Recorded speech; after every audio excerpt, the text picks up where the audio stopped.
honestly, I was so angry at half-time, just by the lack of effort. It's a massive win at Selhurst Park. I think, the last time that we won at that stadium, it was like 2020. Anthony Martial was scoring.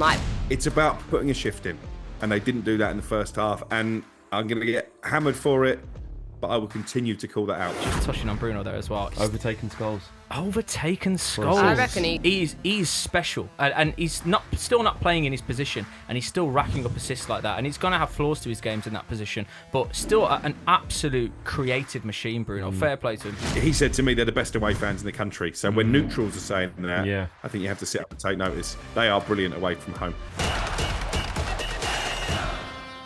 Hello and welcome back to Inside Devils, sponsored by talkSPORT Bet. And I need to let you know that new customers, when you spend £10, you will get £40 in free bets, okay? The deal and the details are on screen right now. I'm very happy today, not just because we won, but Manchester United gave me an early birthday present. Today is my birthday. They gave me 3 points. They made sure we wasn't coming in here angry. Let's welcome in Crookie. Let's welcome in Angelina. And let's welcome in Ryon. Because talk about redemption arc. Talk about game of two halves. Talk about losing your head, not seeing something round the corner, then seeing it and then going, well, that was all right, actually. Needed that. It was a crazy game, Crookie, but it really, really was a game of two halves. I saw you tweeting at halftime, as I was, in big block capitals, and then all of a sudden, we win the game, and then it's, that aged well. You're not a real fan. Hold that. Yeah, I got all of that. Yeah, all those accusations that you did. But honestly, I was so angry at half-time, just by the lack of effort. They weren't doing the basics in the first half. They literally weren't running against a team who'd only had 60 hours to prepare for the game, having gone to France in the Conference League on Thursday night. And I think ultimately that told in the second half. Credit to Ruben Amorim. He got Brian Mbeumo playing a little bit higher up the pitch after half-time, and I think that helped bring the best out of Joshua Zirkzee. I'm not sure any of us had him down as first goal scorer. In fact, Troy Deeney, in the build-up to the game on talkSPORT, was suggesting that Xerxy might not have a shot, let alone Hold that, score Troy. a goal like that. So, yeah, listen, the second half is positive, but it doesn't fill me with any great hope that a corner has genuinely been turned, because the next poor 45 minutes is probably only around the corner. And honestly, that first half was unforgivable. Ryan, this is your cue. calm him down. Ryan, this is your cue, because, Crookie's put forward both sides of it there. First half, unforgivable, really was poor. I was with Crookie at being as angry as that. But this is a team in Palace who haven't lost at home in 12 games. This is a place in Selhurst Park where we haven't won in 5 years. And this is a Premier League table that is very condensed, and we are, points-wise, where we want to be in terms of challenging for Europe. Yeah. So how do you see it when Crookie's sort of saying, not really saying we've turned a corner though? I think that's just because we've been hurt so much over the last couple of years. But I don't think our mind needs to go there just yet. I think we can draw on positives when positives present themselves. They've been so few and far between. And you talk about the swings and roundabouts of the Premier League. I've said it for the last few weeks now. I'm going to call it the... I don't know what I'm going to call it here, really. Let me think about what I'll call this theory. The give or take theory. I'll call it that, because it's a very, very competitive Premier League, and sometimes the favourites are going in to these games and losing. It's as simple as that, and I'll call it the for and against theory, because I've said it works for us and it can work against us. And no one really, even us, we were struggling last week to say convincingly Manchester United are going to win. To say it convincingly, yeah, we didn't really feel there was. No, we didn't feel that way, but and quite rightly after that performance against Everton.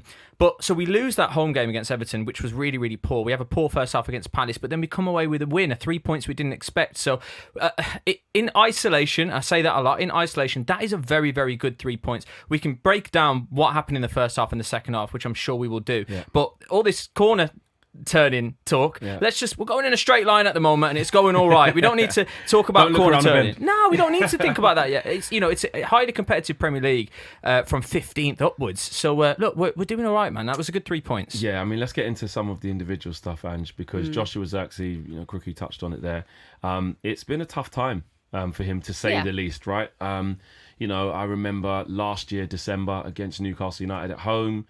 We got absolutely destroyed in that game, the infamous sort of boos ringing out around Old Trafford in frustration of the game. But kind of aimed at Joshua Zirkzee. He took the brunt of it.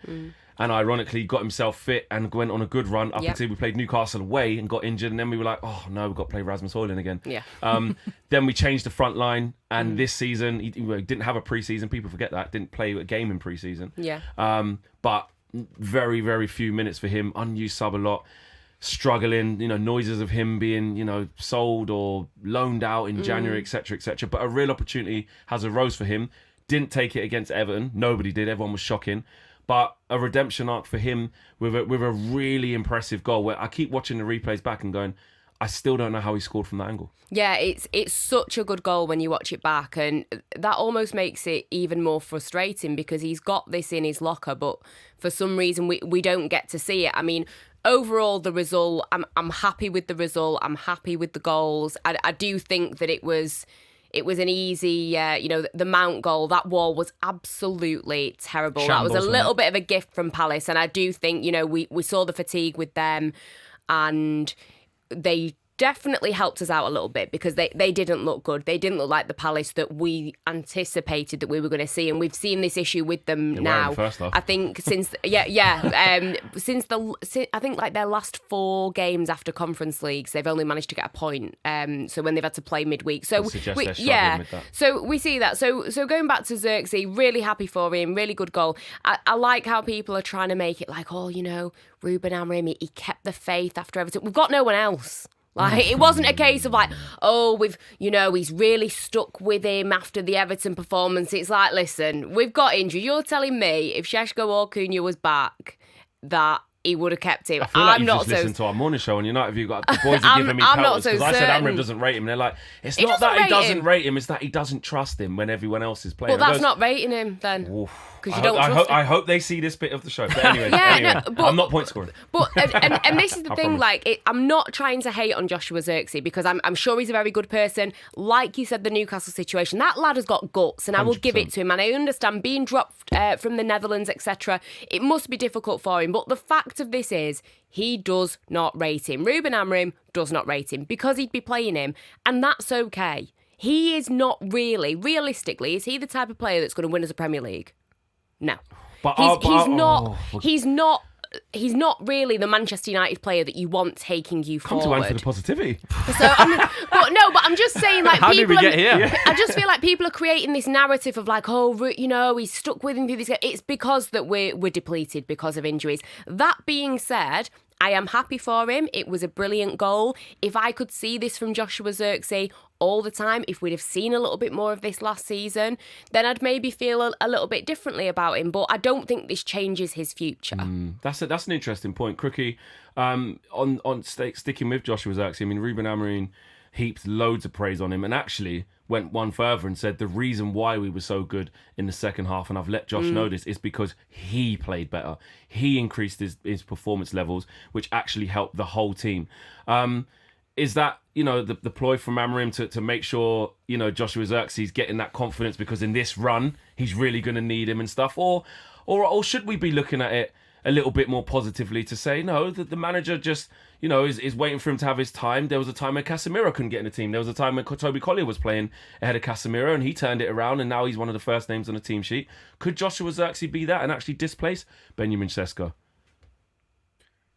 I'm probably more inclined to come down on the Ange side of the argument. I'm going to come to you in a minute, Ryan. All right. I was just looking at some stats there as you were talking because in my head I was sort of starting to compare Joshua Zirkzee to Diego Forlan, who obviously wasn't goal drunk during his Manchester United career, but looking at it, he scored a lot more goals than Joshua Zirkzee has in the last 12 months. Yes, it was a great finish. Yes, I think he's got terrific technical ability, although I think he's better served coming on as an impact sub than when he starts game. He tends to struggle than when he's put straight in the starting 11. Does he struggle because he doesn't get games? Because he's always out for ages? Like that Everton game was probably his first start in God knows how long. Maybe. I'm just not sure he's a Manchester United player, to be honest. If we're talking about getting back in the top 4 and ultimately challenging for Premier League titles, I know we're a long way away from that at this moment in time, then to quote Angelina, you have to cut the cord on players who aren't going to be part of the journey. I think he will be one of those. Yeah. I don't think Ruben Amorim was just picking him up to boost his confidence because he doesn't really do that, does he? He slaughtered Bagate, he slaughtered He's very honest. Dorgu. in the build-up to this game as well. So I don't think he would have said those things without meaning them. So, yeah, credit to Zirkzee for sparking the fight back in the second half. But as soon as Cunha's available again, as soon as Šeško is available again, I think he'll be back to an impact role off the bench. Will they let him go in January? I'm not sure, because I think he's a popular player in the dressing room. I think he is someone who can serve a purpose while Šeško is still finding his feet in the Premier League and trying to stay fully match fit. Would you want him to go in January, Crookie? I wouldn't be against it because I don't think ultimately he's good enough. But in terms of numbers and squad depth, I just got a feeling that it could be quite a frustrating window, not just for him, but probably for Kobbie Mainoo as well. The vibes I'm getting out of Old Trafford are that Ruben Amorim doesn't really want to deplete the squad any further. Yeah, it's almost like they're putting out the feelers of, well, we're not looking to do anything massive, but if something opportunistic comes along, we'll look at it, which says to me they kind of want to keep it as it is. I just don't get what's happening here. Yeah, I Ryan, just don't understand this. We've managed to pivot there. I don't know how. This is what I said last week. Last week, Come on, right? He had a stinker, Xerxy. His first game in how long? His first start in how long? He's not got minutes under his belt. Newsflash: he wasn't the answer last season. We know he's not the answer, necessarily. But you need a squad of players. We've talked about you need a squad of players.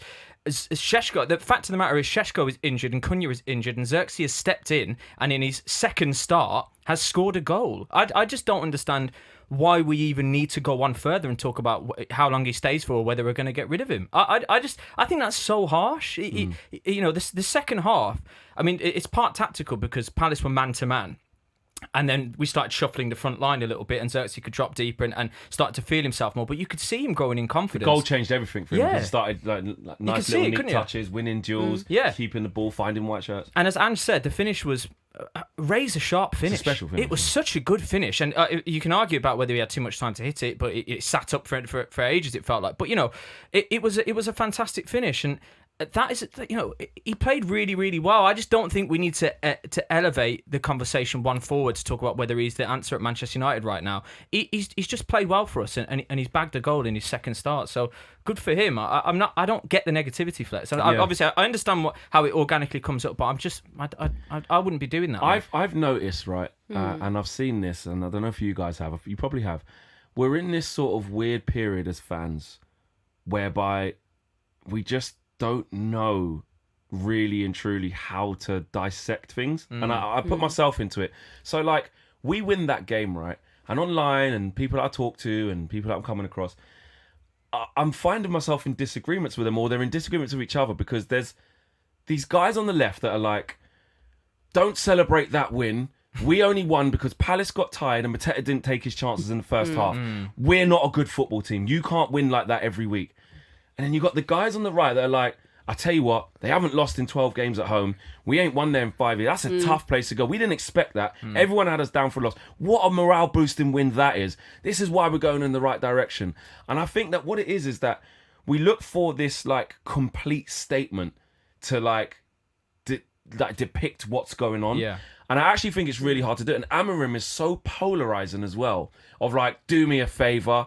It's only because we've got better players and that's why we're getting a couple of results. You saw what we've done against Everton. You saw against Brentford. You saw. This is all called PTSD. But why can't we nail down, like, we can't. I get it. Amorim should be criticised for so many things, but should winning football matches be one of them?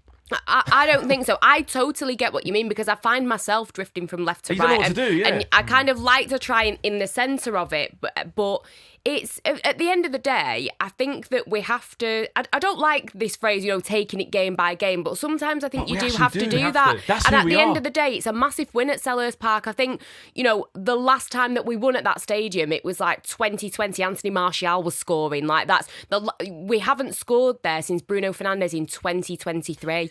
Like, that's a long time ago. So I think in that aspect, it's good. We're currently 7th, which I think is a position that you can argue maybe we're lucky to be in it in some senses because some clubs have not been performing. But, whatever, we're in that position. That's a good position to be in. And points-wise, it's a lot closer than 7th as well. 100%. So I do get it in taking it game by game. There are a lot of positives to take from it. And I just think sometimes, it's tough. It is really, really tough. And I don't think is there anything wrong sometimes in just appreciating that we've won a game that we didn't expect to win? Nothing wrong with exactly that.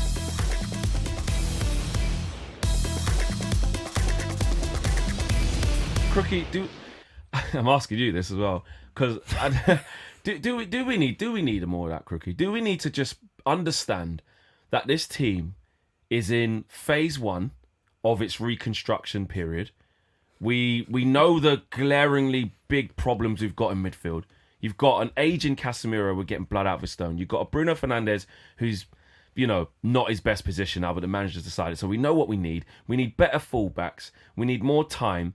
But this is just a situation that we have to go through as fans, and we can't keep swinging game by game, half to half, goal conceded, goal scored. Is it too much to be like that? Listen, part of the is that we're all fickle, aren't we? Yeah, we are fickle. We're all fickle, and being a football fan is about massive swings of emotions, and I epitomise that. My I'm glad you're owning it. Yeah, this is what we need, the accountability show. Yeah. This is great. It's the beauty of it, though, isn't it? My mates have made a swingometer. I should get you a picture of it, actually. So it's basically me on a sort of arrow. And one side it says "Love United," the opposite side it says "Despise United." Yeah. I go through swings of emotions because it's not game to game, by the way, as you said. It's literally half to half. Yeah, it's moment to because moment. I'll reiterate, that crazy. First half was appalling. Yeah, and it wasn't appalling necessarily from a tactical point of view, although it was no surprise to me that Adam Wharton bossed the midfield in that first 45 minutes. But it was the lack of energy and urgency that was a sort of malaise from the Everton game. And as a football fan, it doesn't matter if they're not the best players that Manchester United have ever had. Clearly they're not. But they can still put in maximum effort, and they didn't do that in the first half. And that's where I think we're entitled to be a little bit despondent and not get too carried away with the wins. But once we've won, I know that first half was shocking. I sat in my chair in the live stream.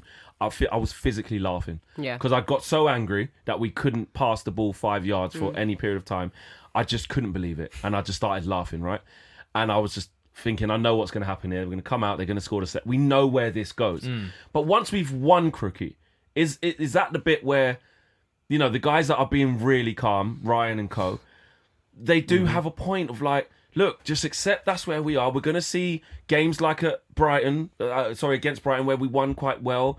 We're going to see games like Liverpool, where we managed to dig in, games like Palace. But then we're going to see Everton at home. We're going to see Brentford away. We're going to see City away. But we're going to go on decent runs. But as long as we're where we are for our objective this season, which is to get into Europe and then go fourth, we're okay. I don't think you can give the players a free pass for putting in the effort they did at Anfield and have historically done in that type of games, and then not match it when you're playing 10 men at home against Everton, and you're away against a Palace side who were playing away from home in Europe 3 days previously. Yeah. So it's about putting a shift in, and they didn't do that in the first half. And I'm going to get hammered for it, but I will continue to call that out because it's not acceptable. So that's a player perspective, but then the Amorim perspective I'm talking about then, Ange. So Crookie's sort of saying, absolutely call out the players on bad performances, poor attitude, no intensity. But then what happens from that, where Crookie's basically saying the biggest problem from the last couple of games was actually the players' mentality, the players' commitment. But then some people are still saying, this is why Amorim's not, this is why he's got to go, this is why that. Is that where we also need to stop? Yeah, I think so, because we always go back to it whenever we do talk about Ruben Amorim. Let's say you get rid of him tomorrow. It is, and I understand that people might argue, well, if a manager's not right, then you get rid and, you rinse and repeat and do what you've got to do. But also the idea of having to get back on that merry-go-round of managers, and also, who are you bringing in? If someone can give me a name of somebody, then fair enough. So just from that perspective, I think I don't even want to waste my time kind of getting into it of he's got to go and this and that. And he's moving further away from that point a bit as well. Yeah. Because there's a bit more calm there. Yeah, and I just think I get why people are frustrated. I get this system frustrates people because it frustrates me. I wouldn't mind seeing things switch up a little bit, but I have to just trust and believe that there is method, maybe to a little bit of his madness here, and I always go back to what he said. If I kind of give in to on my principles, the mentality of some of these players, I'm back to square one.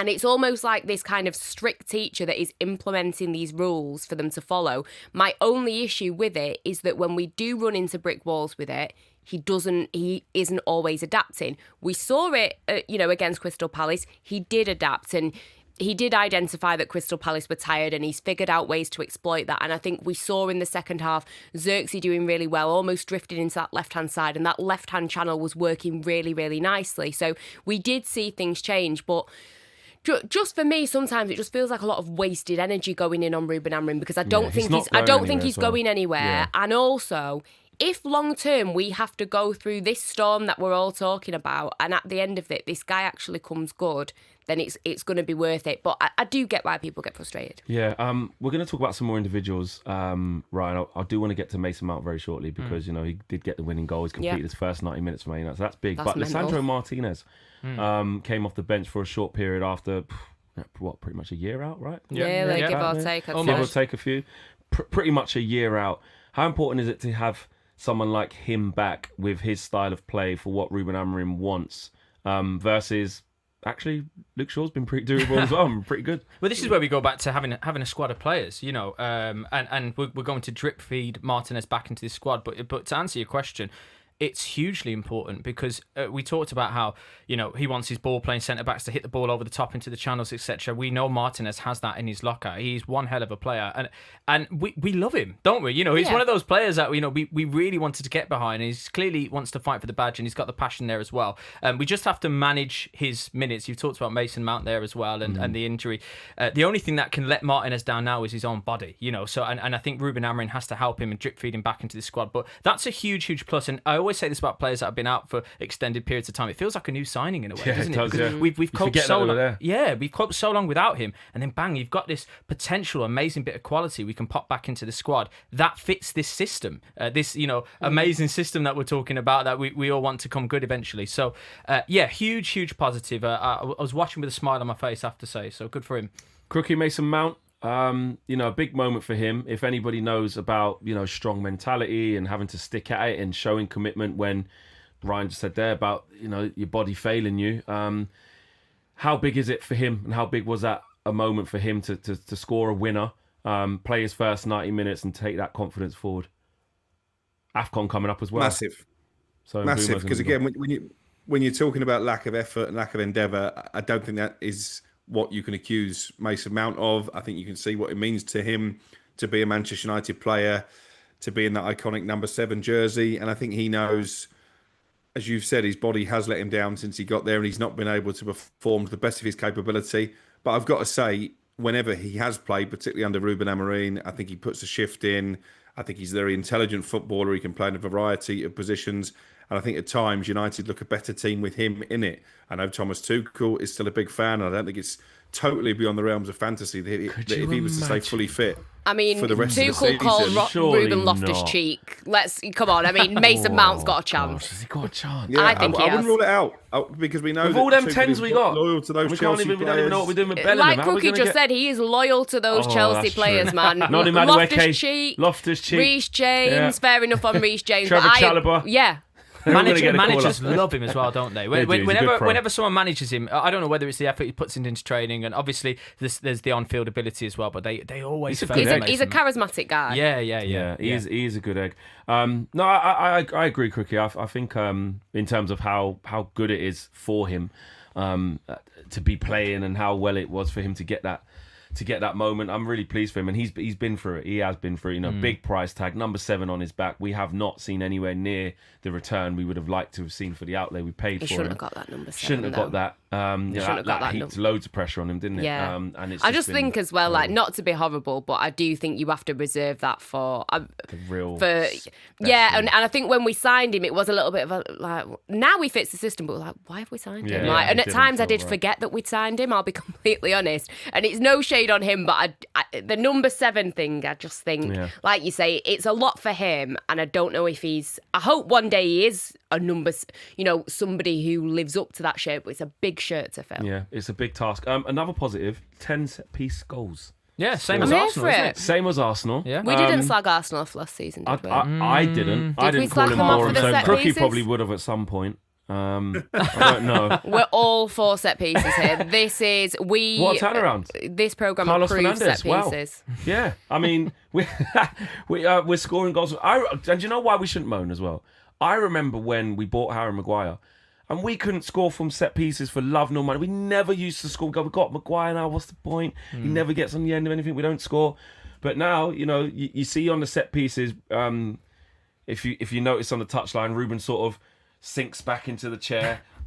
Carlos Fernandez comes to the front. This is my time. Everybody stand back. Yeah. And it's the same with Arsenal. Yeah. There's this new thing around set pieces where the set piece coaches, they're like, this is their thing. This is their time. They're like, everybody step back. I've worked on this. It's a bit of theatre in the dugout now, isn't it? Yeah, it is quite the performance. But it's to be fair, it's just another asset in the locker. Like, why not have that up your sleeve? And we've got obviously players that can get their head to the box in the box. But I don't know if you want to talk about Mount's free kick and the interview afterwards when he talked about Bruno and how late. We didn't even know it was how coming. late did you? Yeah, I know. Because you see him, he kicks it and he goes, Yeah. It was like a get rid of it, wasn't it? Yeah, it was unbelievable. What's an assist by Bruno? Yeah, exactly. Yeah, just Like rolling. Foden pass to Eze. But to have the presence of Manchester go now, that's kind of how it is. It wasn't the prettiest thing, but at the end of the day, it's won us the game. And I'm not here for this. I'm sure I'm going to shock you, but I'm not here for trash talking set pieces because it's definitely something that we can benefit having up our sleeve.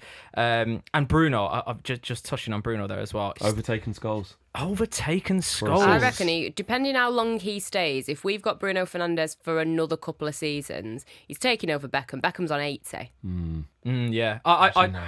He's on 56. I reckon he could. It'll be He's one of got it in those- his locker to overtake that if he stays for a few more seasons. Absolutely. It'll be one of those players that we look back at, Bruno Fernandez, and we'll say he didn't deserve that era. He really didn't deserve that era because I think I don't know what the equivalent to the Barclaysman is, but post-Barclaysman. He'll be viewed as a post-Barclaysman 100% because he's special and he's still not playing in his position and he's still racking up assists like that. And he's going to have flaws to his games in that position, but still an absolute creative machine, Bruno. Fair play to him. He is crooky. I saw Ryo's podcast the other day and he said that Bruno Fernandez is irreplaceable. Ryan's just spoke about what he brings. He isn't playing in his favoured position now. He's playing in central midfield, which there's other times where it clearly hurts us, I think. Is Bruno Fernandez irreplaceable? I think he was coming into this season. There was a lot of talk about whether we should cash in and sell into Saudi Arabia. I thought that would have been a brainless decision on the back of finishing 16th last season to take out head and shoulders the best technical player, the player capable of providing the most assists, creating the most chances, and arguably at times the biggest goal threat. Will that be the same scenario come next summer? I don't know, because we've signed Cunha and because Mbeumo is there and you've mentioned Mason Mount if he can stay fit. There's a lot of players who can do the same role that Bruno Fernandez does. And it's the constant debate, are we getting the best out of Bruno Fernandez in that deep line midfield role? Clearly, it's not where he wants to play. So would you cash in next summer on Bruno in order to get an Adam Wharton or an Elliot Anderson or a Carlos Baleba? Not that he's having a great season at Brighton. I think in terms of the makeup of the squad, I think that discussion will have to be had. But listen, that's not denigrating his achievements. He's been the best player of the post-Fergie era, the best signing. We've said that numerous times on this show, but there will come a time when a painful decision has to be made, and it wouldn't surprise me if it's next summer.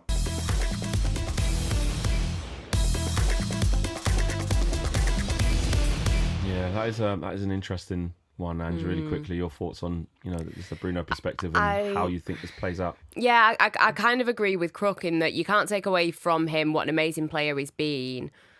But it would not surprise me if we have to kind of move on. I think financially maybe that will play a role. I don't think... Yeah, I think financially it would probably play a role. But if you're getting a player for the future, like Rookie says, like an Adam Wharton, for example, somebody who is going to lead Man United maybe in this next chapter, and you do have to sacrifice somebody like Bruno Fernandez, then... I'm not saying it's a nice decision, but it might be the right decision. It might be a necessary one. Yeah, listen, I love. We all love Bruno. I always defend him. Anyone who comes for him about his attitude and look at him, he's a poor captain, and I always defend him because he does get it. He loves his football club. He loves his players. He's got a lot of time for the staff, and he does a lot of things away from the pitch that people don't see. And more importantly, on it, he delivers. There are deficiencies in his game, and I think Amrin has helped to expose some of those deficiencies in his game, playing central midfield, that's for sure. You saw how Keenan Dewsbury Hall ran off him. You saw how Foden ran off him when he scored at the Etihad. You saw how Smith Rowe, was it? Smith Rowe at Fulham ran off him. Yeah. So there's a lot of examples of why Bruno shouldn't be playing where he is. And I do think if the plan for Bruno is to keep him there, if this is the succession plan for him, then we should look at other alternatives to build a better squad, more fit for purpose for what we want. I want to talk about another positive. I see there's loads of positives. I'm loving this. There's loads of positives. Our away support. Away support, because, we are billed, and rightly so, as, the best away support in English football, in the Premier League. I know there's going to be a lot of others listening saying, no, it's not, it's us, it's that. It's Man United. They're having a lot of fun. With the Joshua Zirkzee song, the Daft Punk song, having a little bit of fun.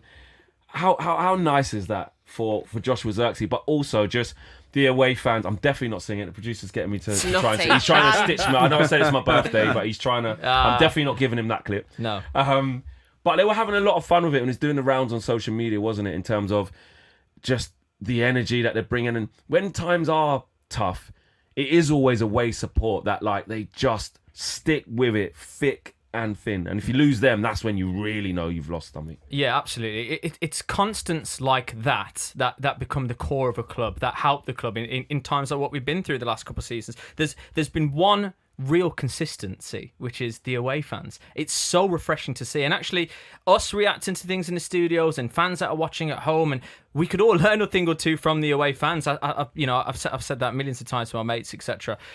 It's so refreshing to see. They're the constant of the club, and it was feel good news on top of a good 3 points. So I was absolutely buzzing. Yeah, it prompts a few questions about memories. If we've ever been to any away games, or even if he wasn't in the away end, but if he was, Crookie, I know you might have some. We'll have some from the 1800s or so, won't he? Yeah. I'll kick it off with just stands out. Obviously, PSG away was just it was just ridiculous. Honestly, I'd never felt anything like it, and I know how the mighty have fallen, didn't go on to win it, etc., etc. Went out next round in Barca, didn't we? But that emotion of, when the VAR was given, we think it's going to be a penalty. We said it was limbs when the penalty was given. Limbs for that. Yeah. Hadn't even scored it yet. And then when Marcus Rashford put that penalty away, even when Lukaku scored and we'd scored to get the run, we were like, are we going to do this? And then Di Maria scored, I think. And then we were like, okay, maybe not. Yeah. And then we got the next goal and we're like, oh my God, we need one more. So that was amazing. And then just days away at the Etihad, I remember under Ollie winning. I can't remember what the score was. It was when... Ollie enjoyed it there, didn't he? Ollie did all right there. Yeah. Days away like that are always good. What about you, Crookie? Any big away day stories? Any away day limbs? No, mine are probably more home memories, I think. Obviously, the Lyon game last year, I was lucky enough to be commentating that when Maguire came up with the massive header. But my favourite day as a fan, undoubtedly, was actually Liverpool at home, Ten Hag's first season. We've been battered at Brentford the week before, and I took my two boys. One of them texted me during the Brentford game and said we're going to get beat 7-0 next week.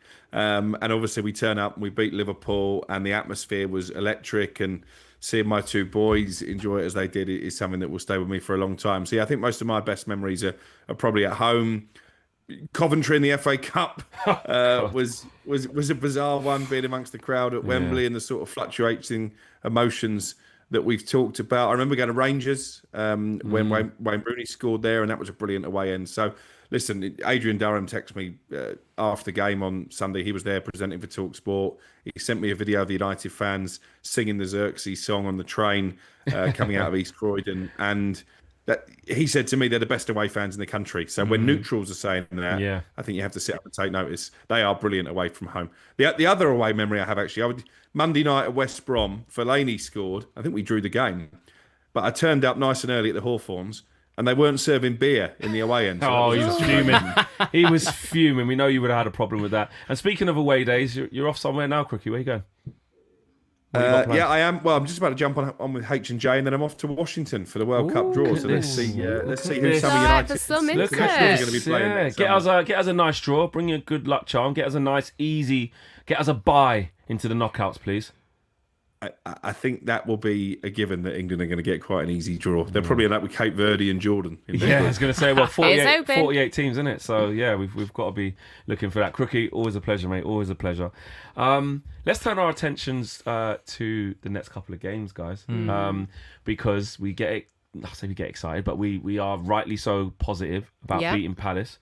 And this was the run of the 5 games where everybody was sort of saying, I'll tell you what, this is a favourable run. We kick off that run by losing to Everton, but we do the unthinkable and beat Everton. The next game against West Ham, do you know what to expect from this team? Are you feeling confident now? Are you like, actually, we are going to do the business? Or is this very much, let's just wait till we get there? You've got to be confident against West Ham. They're bad. Like, they're so bad. They're bad. There it is. So There's the clip. Bad. Actually, Ange, I know, I've done that to myself. No, I'm going to back them, man. I mean, they've got no Lucas Paquetá suspended after all that mess. Talking himself into the book twice. Yeah. You know, they got the double over us last season, and they're a side that should not be getting the double over us. So I'm confident. We're at home. We should be getting 3 points from this game. Player for player, it's not even comparable. Like, they are so weak. And yeah, maybe it's going to bite me. I don't know. But I'm not going to apologise for going into this game that on paper, we should be winning this game. We have got more talent in our team than West Ham.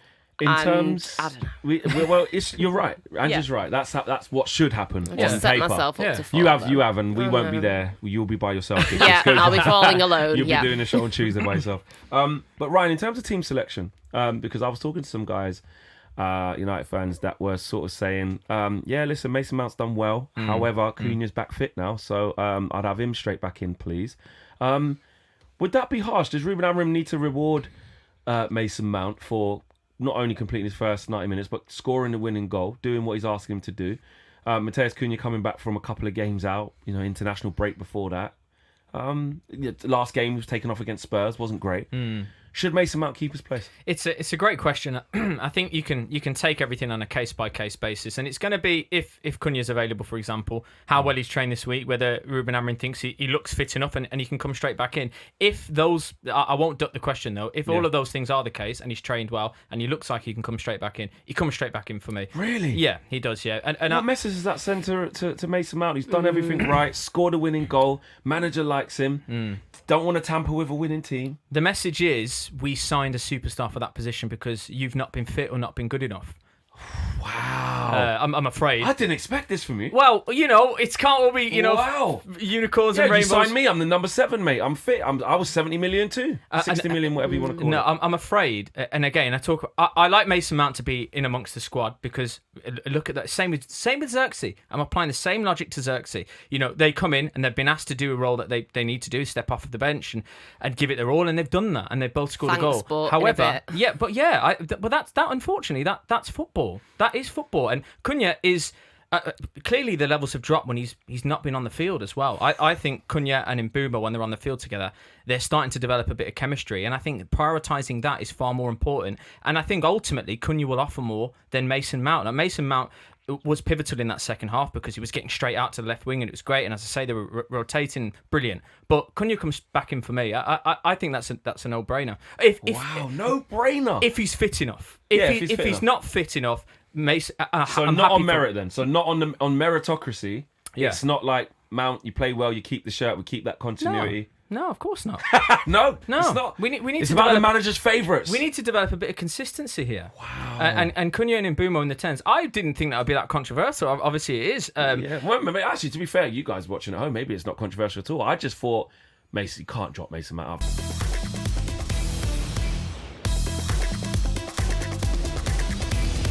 Well, okay then. And what about Xerxy?